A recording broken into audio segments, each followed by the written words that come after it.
La logique ne s'attendrit pas, affirmait un certain Victor Hugo, comme pour contrer les passions du cœur et les espoirs suscités par les situations imprévues. Voilà donc une citation qui n'est pas sans rappeler ce week-end du Grand Prix de Belgique à Spa-Francorchamps. Et voyons pourquoi.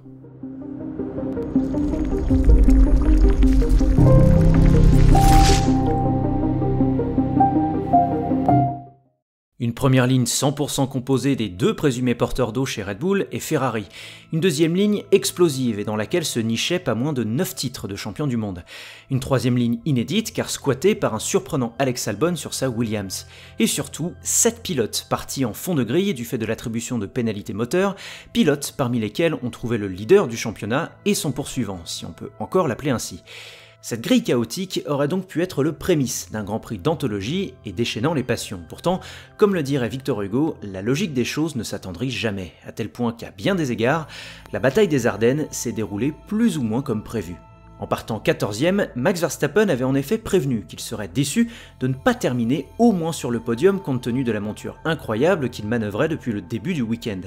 Et après avoir assisté, ébahi, à un tour de Q3 phénoménal de facilité via lequel il collait pas moins de 6 dixièmes au poleman officiel Carlos Sainz, nous étions tous obligés de le croire. C'est pourquoi le lendemain, la logique cruelle et implacable de la supériorité sportive entrevue la veille a simplement déroulé comme suit. P13 à l'extinction des feux, P8 à l'issue d'un premier tour dans lequel il se défie de Bottas, Latifi, Stroll, Hamilton, Magnussen et Leclerc qui l'avaient surpris au départ, P3 au 8e tour après avoir déposé Albon, Ricciardo, Vettel, Alonso puis Russell, et P1 au tour 18 après un râle inutile à la radio contre Pérez et un dépassement sur le leader Sainz d'une facilité effrayante. Résultat des courses, 35 minutes seulement pour s'adjuger une première place qu'il ne quittera jamais. Donc non, la logique ne s'attendrit pas. Alors on pourrait crier à l'exploit sportif, tant la remontée de Max rappelle la Blitzkrieg de mai 40 qu'avait opéré l'armée allemande dans ces mêmes forêts ardennaises. Pourtant, la supériorité du champion du monde en titre était telle qu'elle donnait plutôt l'impression que Red Bull avait pré-réglé au rabais le niveau de ses adversaires, de sorte que la remontée du Batave ressemblait ni plus ni moins à celle d'un jeu PlayStation. Mais pour ce faire, Max a pu compter sur une machine dominatrice, en ligne droite, comme en courbe de haute, moyenne et basse vitesse, rien que ça, et qui visiblement n'a pas souffert des directives techniques de la FIA visant à scruter les oscillations verticales. Mais il a également pu s'appuyer sur un talent écœurant qui s'est manifesté par une fine gestion de son train de pneus tendres qu'il est parvenu à amener jusqu'au tour 15 à un rythme effréné, après pourtant avoir dû le malmener pour remonter ses adversaires un à un. Et pour qu'il y ait un vainqueur humiliant, il faut aussi qu'il y ait un humilié. Et à l'issue de ce Grand Prix de Belgique, personne n'aimerait s'appeler Sergio Pérez. Alors certes, le Mexicain est parvenu à prendre la P2 à Carlos Sainz en course et à reprendre la P2 à Leclerc au championnat pilote en assurant le doublé. Pour autant, les 17 secondes qu'il concède à Max à l'arrivée avec la même machine et après être parti de la première ligne doivent être particulièrement déprimantes. Voiture faite pour Max ou pas, faire valoir ou pas, la gifle sportive pour Pérez reste immense, et là non plus, la logique ne montre aucun signe d'attendrissement. L'hégémonie Red Bull et ses conséquences entraînent de facto une autre logique des plus déplaisantes, celle de l'impuissance Ferrari. À cet égard, on ne pourra pas reprocher grand-chose à Carlos Sainz et à la gestion de sa course par le muret. Alors l'Espagnol avait assuré une pole certes hésitante, mais une pole tout de même. Il a par la suite mené une course des plus solides, parvenant à contrer Sergio Pérez durant l'entièreté de son premier relais. La stratégie côté Ferrari n'était de surcroît pas mauvaise en tentant de redonner à Sainz un peu d'air par rapport à Checo avec 2 arrêts précoces. Mais ce parti pris cachait mal la logique implacable du week-end. La SF75, en plus d'être moins véloce que la RB18, a eu un mal fou dans la gestion des gommes. À tel point qu'en plus de laisser s'échapper le taureau ailé, le cheval cabré voit les flèches d'argent grossir dans ses rétroviseurs. Et le podium sauvé in extremis par Sainz face au métronome Russell en est la triste expression. Et même si les performances à basse et moyenne vitesse de Red Bull et Mercedes ont de quoi laisser craintif, le tracé assez sinueux de Zandvoort devrait s'avérer plus adapté à un retour de Ferrari. Encore faut-il que la Scuderia ne se saborde pas, encore une fois.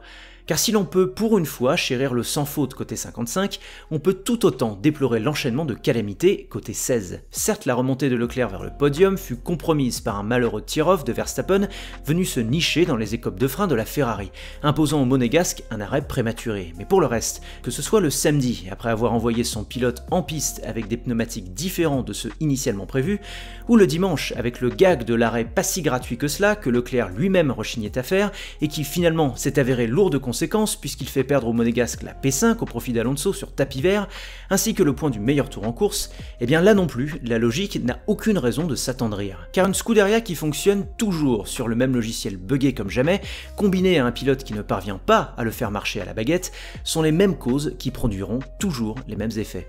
Chez Fernando Alonso, d'ailleurs, la logique ne s'attendrit pas non plus avec l'âge. Alors autant pourra-t-on féliciter une énième course si combative de sa part qu'elle lui permet finalement de supplanter Leclerc pour la P5. Autant son comportement verbal laisse une fois de plus à désirer. Son accrochage en haut des combes avec Lewis Hamilton est en ce sens un très bel exemple, s'il en fallait encore un, de l'aigreur teintée de suffisance qui ne cesse d'assombrir le pilote espagnol depuis des années. En fait, le fait de traiter d'abruti un autre pilote qui vous rentre dedans est quelque chose de résolument naturel lorsque l'adrénaline est à son paroxysme. Mais le fait d'ajouter ensuite que le dit coupable est de toute façon incapable de courir autrement que depuis la pole ne relève plus seulement de la passion brûlante ou de la réaction à chaud. Lorsqu'on connaît le sang-froid et l'intelligence d'Alonso, c'est une remarque intellectualisée, calculée et qui pue le ressentiment à plein nez. Bref, cette logique dont l'Espagnol avait tenté de polir l'image à son retour en Formule 1 n'a qu'à être suffisamment contredite pour qu'elle sorte à nouveau ses griffes. Pourtant, dans le fond de l'affaire, Hamilton était bel et bien fautif, et on pourrait même affirmer que de fermer un virage de cette manière au premier tour d'un Grand Prix est une erreur assez aberrante de la part du septuple champion du monde. D'autant qu'avec l'abandon logique qui a suivi le décollage violent de sa W13, il brise une belle dynamique de 5 podiums consécutifs qu'il avait remis en selle en vue de rattraper son brillant équipier au championnat.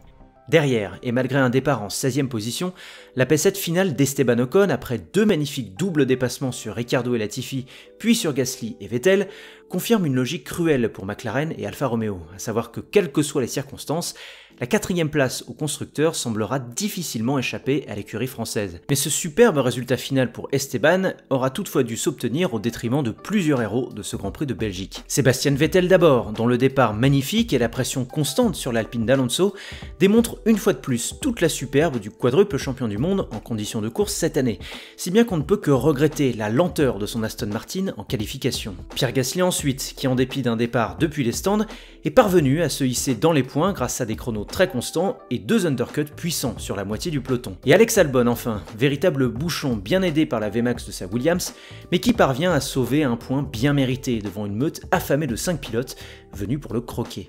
À quelques exceptions près, cette grille de départ exceptionnelle n'aura donc été suivie que d'une logique cruelle, rendant hommage à la pensée de Victor Hugo. Et si cette édition du Grand Prix de Belgique n'aura pas été inoubliable d'un point de vue sportif, puisqu'elle n'a fait que confirmer le fait que 2022 est une saison qui tourne court, félicitons-nous tout de même de pouvoir nous projeter à Spa l'année prochaine au calendrier, chose qui n'était pas garantie il y a encore quelques heures.